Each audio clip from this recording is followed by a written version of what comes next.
Un an après le début de l'invasion de l'Ukraine, la Chine veut avoir un rôle de médiateur dans cette guerre.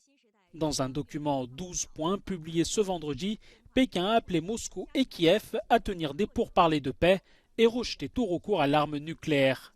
Les 12 points du plan, énumérés par le porte-parole du ministère chinois des Affaires étrangères, reflètent toutefois l'ambiguïté que Pékin entretient sur le conflit depuis le début de la guerre.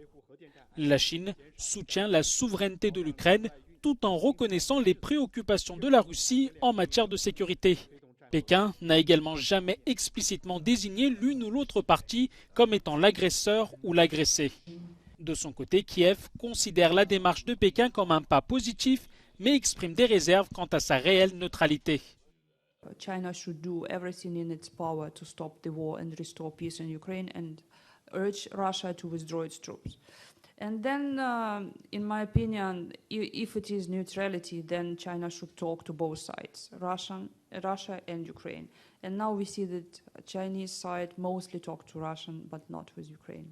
Pékin n'a jamais appuyé ni critiqué publiquement l'offensive russe, tout en exprimant plusieurs fois son soutien à Moscou face aux sanctions occidentales.